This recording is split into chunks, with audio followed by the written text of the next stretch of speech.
பிரியமானவர்களே, இயேசு கிறிஸ்துவின் நாமத்தில் உங்களை வாழ்த்துகிறேன். எப்படி இருக்கீங்க? நல்லா இருக்கீங்களா?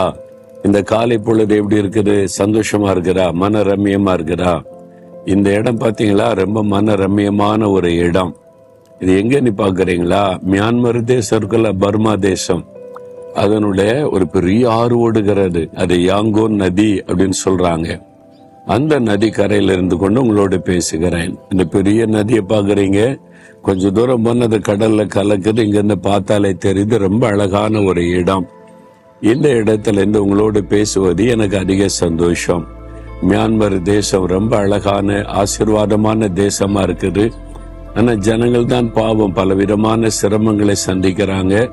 இங்க ஒரு நிரந்தர சமாதானம் உண்டாக நம்ம கருத்தா ஜெபிக்கணும். உள்நாட்டு யுத்தம் நடந்து ரத்த சிந்துதல் இதெல்லாம் நிறுத்தப்பட்டு மக்களுக்குள்ள சமாதானம் உண்டாக ஜெபிக்கணும். இங்க வந்தபோது அதுக்கு தான் கண்ணீரோட நாங்க ஜெபித்திருக்கிறோம். மாற்றம் வரும் என்று விசுவாசிக்கிறோம். நீங்களும் இந்த தேசத்துக்காக ஜெபித்துக் கொள்ளுங்க. சரியா? சரி, அதெல்லாம் இருக்கட்டும். எங்க வாழ்க்கையிலே பிரச்சனை, போராட்டமா இருக்குதையா அப்படின்னு நினைக்கிறீங்களா? ஒண்ணு கவலைப்படாதங்க. இன்னைக்கு ஆண்டவர் ஒரு வாக்கு தத்துவ வசனம் தருகிறார்.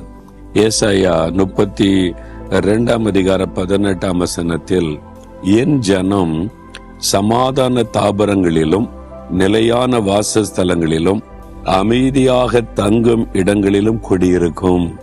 பத்தியில் ஆண்டவர் சொல்றாரு, என்னுடைய ஜனம் சமாதானமான ஒரு தாபரம், நிலையான ஒரு வாசஸ்தலம், அமைதியாய் தங்கும் இடம்.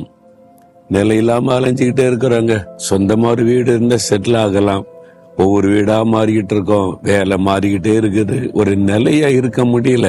பிள்ளைகளுடைய வாழ்க்கை பாதிக்கப்படுது. ஒரு நிலையா ஒண்ணுமே செய்ய முடியல. ஆண்டவர் சொல்றாரு, என் ஜன நிலையாக அது தங்குற இடம், தாபரங்கள், அமைதி, சமாதானமுள்ள இடங்களிலே குடியிருக்கும்படி செய்வேன். உங்களுக்கு தான் ஆண்டவர் வாக்கு கொடுக்கிறார். வெளிநாடு ஒன்றுக்கு ஊழியத்துக்கு போயிருந்த போது ஒரு அன்பான சகோதரர் அவருடைய வீட்டிலே எங்களை தங்க வைத்திருந்தாராம். அந்த வீட்டுக்கு அழைச்சிட்டு போன அந்த தெருகு குறுகினரு, எங்க பார்த்தாலும் ஜன கூட்டம், ஒரு மாதிரி கலவர பூமி மாதிரி இருக்குது. வீட்டுக்குள்ள வேகமா கூட்டிட்டு போயிட்டாங்க. வீட்டு விட்டு வெளியே வந்துடக்கூடாது. வெளியே இறங்கினாலே பிரச்சனை தான். இது ஒரு சரியான இடமே இல்லை பிரதர். எங்களுக்கு இந்த இடம் அமைதி இல்லாத இடம், ரவுடிகள், குடிகாரங்க, துன்மார்க்கர் சுற்றி திரிகிற இடம். வீட்டுக்குள்ள இருக்க வரைக்கும் சேஃப், வெளியே இறங்கினாலே பயமா தான் இருக்கும்னு சொன்னாங்க.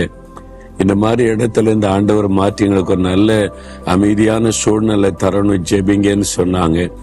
உண்மையிலே அது ஒரு வேதனையான, ஒரு சந்தோஷமா வாழ முடியாத சூழ்நிலை தான். பயந்து அவங்களுக்காக ஜெபித்துட்டு வந்தோம்.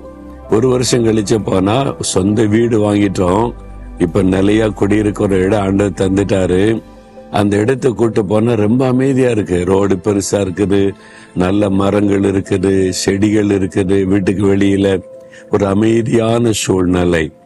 சொன்னாங்க, முன்பு இருந்த இடத்துக்கு இருக்கிற எவ்வளவு பெரிய வித்தியாசம். ஆமா பிரதர், ஆண்டவர் ஜெபத்தை கேட்டு எங்களுக்கு ஒரு சமாதானமான ஒரு குடியிருப்புக்குள்ள கத்தர் கொண்டு வந்துட்டாரு. சூழ்நிலை, இந்த பக்கத்து வீட்டுல இருக்கிறவங்க ரொம்ப அமைதியானவங்க, நல்லவங்க. இந்த இடமே ஒரு அமைதியா இருக்கும், ஒரு சமாதானமா இருக்கும்னு சொன்னாங்க. வாக்கிங் போறதுக்கெல்லாம் மகிழ்ச்சியா இருக்கும்னு சொன்னாங்க. இதுதான் ஆண்டவர் கொடுத்த வாக்கு.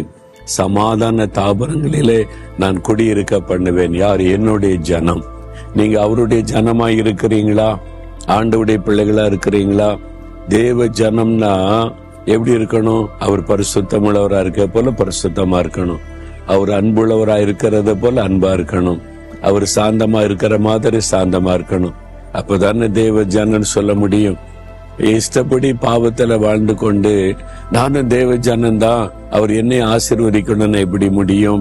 அப்ப இயேசுவை நம்முடைய உள்ளத்துல சொந்தமாக்கி கொண்டு, ஆண்டவரே நான் உம்முடைய பிள்ளை, உம்முடைய ஜனம் அப்படின்ற அனுபவத்தை நீங்க பெற்றுக்கொண்டீங்கன்னா உங்களுக்காக எல்லாத்தையுமே கர்த்தர் செய்வார். சமாதானமான தாபரங்களிலே தங்க வைப்பார். நிலையான இடத்திலே குடியிருக்க பண்ணுவார். உங்களுக்கு செய்வார். சொந்த வீடு தருவார், நிலையான ஒரு வேலை தருவார், நிலையான பிசினஸ் தருவார். அலைஞ்சுக்கிட்டே இருக்கிறோங்க, அப்படியே ஒரு நிம்மதி இல்லாம இருக்கிறோன்னு நினைக்கிறீங்களா? இன்றைக்கு அந்த வாக்குத்தத்தத்தை சொல்லி ஜெபிங்க. ஒரு நல்ல ஒரு ஆசீர்வாதமான ஒரு இடத்துல உங்களை குடியிருக்க கர்த்தர் ஆசீர்வதிப்பார். விசுவாசிக்கிறீங்களா? இயேசுவே, நான் உங்க ஜனமா இருக்கணும், எப்பவும் உங்க பிள்ளையா உங்களுடைய குடும்பமா நாங்க இருக்கணும். நாங்க சமாதானமான இடத்துல, நிலையான இடத்துல ஆண்டவரே சந்தோஷமா நாங்க குடியிருக்கும்படி செய்வேன்னு வாக்கு கொடுத்திருக்கிறீங்க. எங்களுக்கு சொந்தமா ஒரு இடத்தை கொடுத்து அந்த இடம் சமாதானமா நிம்மதியா பாதுகாப்பா இருக்கும்படியான ஒரு இடத்தை அருளி எங்களை ஆசீர்வதியும். இயேசுவின் நாமத்தில் ஜெபிக்கிறேன் பிதாவே. ஆமேன், ஆமேன்.